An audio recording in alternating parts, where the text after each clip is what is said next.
Hey guys, welcome back. So yesterday we did some testing, butt welding a tube to another and then chopping it up and hammering the bend over, or the weld over at a 90-degree angle to check for cracking and problems with the heat affected zone and all that. And we ended up doing 3 different welds, but we finally figured out a good solution. So today we're going to do the next type of test, which is going to be welding a piece of this tube to a piece of plate. So since this will be a roll cage, all the tubes, when they attach to the vehicle itself, you got to weld a 6-inch by 6-inch piece of 1/8-inch steel plate, or 0.11 inches or whatever. But I'm using 1/8 inch. And so this is a chunk of 1/8 inch. That's a piece of chromoly. You can see we got this all cleaned up. And on the inside, towards the bottom there, you can see that's cleaned up. We acetoned all this, so it's all free of oils. And we're about to weld this out. Now we beveled this at about a 45-degree angle. Let's see if that shows up worth the crap. It's going to be a negative. But there's about a 45-degree angle on that for the bevel. So it's not too bad. And I think this will work better than what we were doing before. You can kind of see it there. But we're going to test it. So we're going to weld this up. This will be a little more difficult to cut. After it's cut, we'll have to probably cut from this side going up. And we'll try the same idea where we cut it in 8 pieces and then clamp it up and bend them and see what happens. So I'm sure it'll be different, but I think this is a good test. This is the other critical part, is how to attach tubes to a plate. And you know, what I suspect is that leaving a gap, kind of like we did yesterday, and then filling it in with filler will probably be better. But for now, we just butted this up here, but we did put a good bevel on it. And we may even try a bigger bevel if this doesn't work great. But yeah, about to weld this sucker out. Okay, so here's that first weld. Welded it to the plate. Did a pretty decent job. One thing that's worth noting, so I have that I have this cup that I was using yesterday, and I don't really know why. I'm not sure, but for some reason it's not working today. When I had this kind of like that, trying to weld, I couldn't seem to get enough shielding gas to keep the arc stable.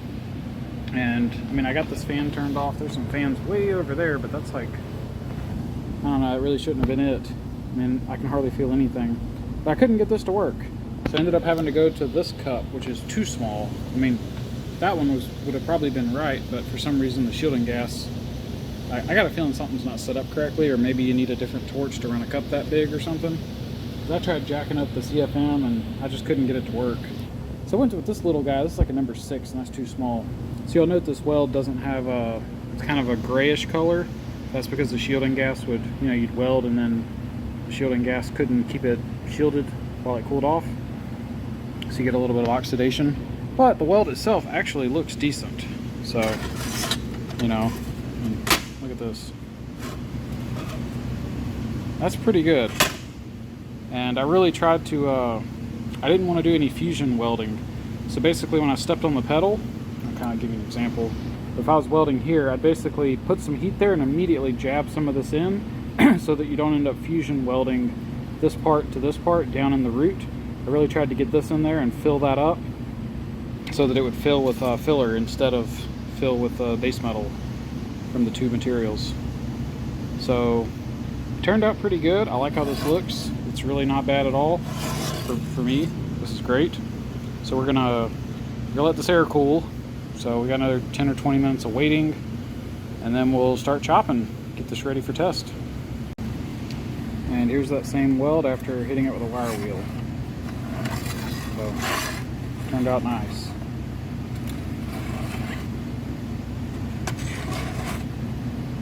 So now we chop it up, get ready to test these. Check this out. We sacrificed a bandsaw blade. That one right there. She gave up. We did not like cutting this, but man, that looks cool. Totally sliced up. Go from this side. Made a little pie.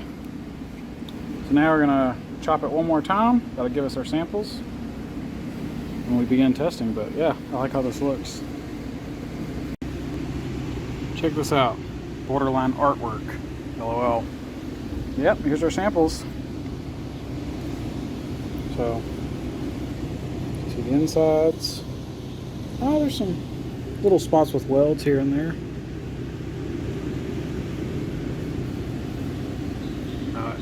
About to begin testing. Alright, so these are clamped up a little different than last time.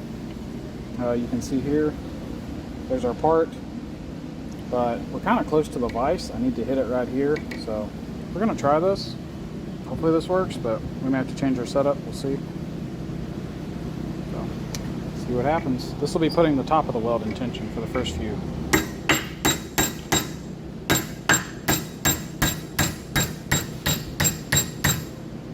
So we're really just bending the base metal, it looks like. Let's keep going.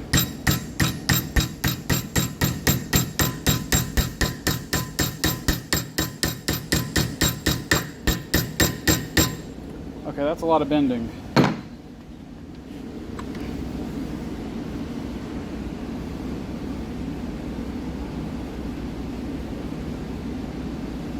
This is looking like a pass.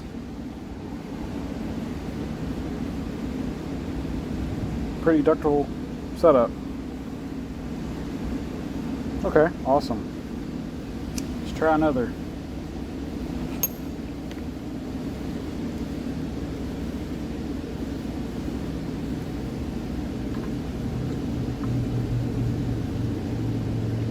I want to clamp tighter, but then I don't know if I can hit this. But let's try it.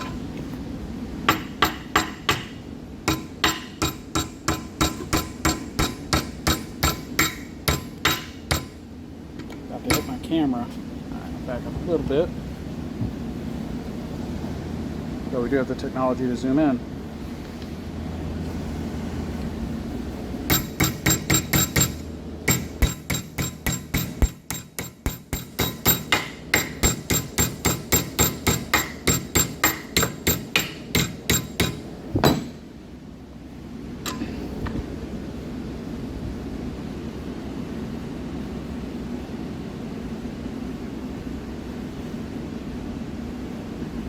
So, looks like we got another pass. I think we actually stretched the weld on that one. That's awesome. Cool. Well, that's the easy way. Now let's do it the hard way, which is going to be bending the backside, putting the backside of the weld in tension. So, looks like we're going to have to clamp this way. That's going to be a little weird. But let's see what happens.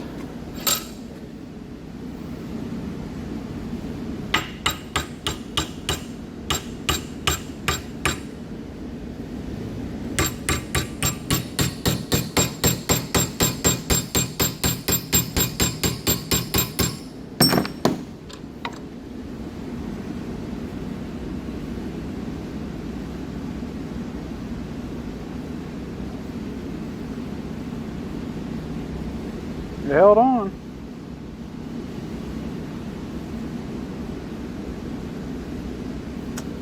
Well, how about that? There's the weld right above my fingernail. No crack. Huh, that's amazing.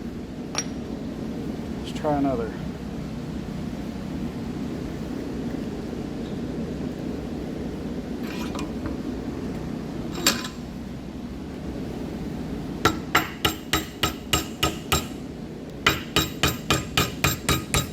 So what's happening, like up to here, we really just bent that piece of metal, and now for the next 90, since that runs into the back of the vise, now we're going to actually stress this one.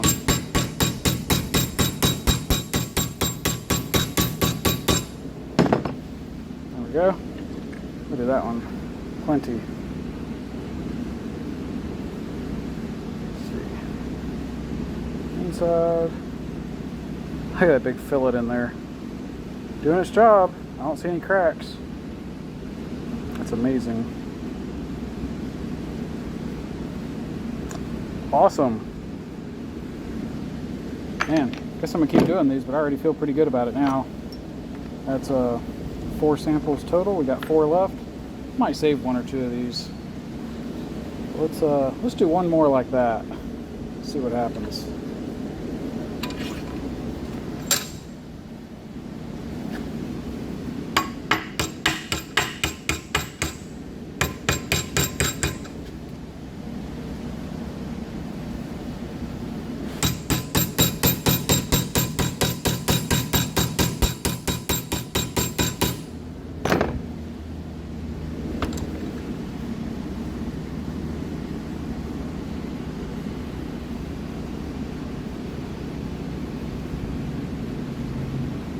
our weld held up pretty good.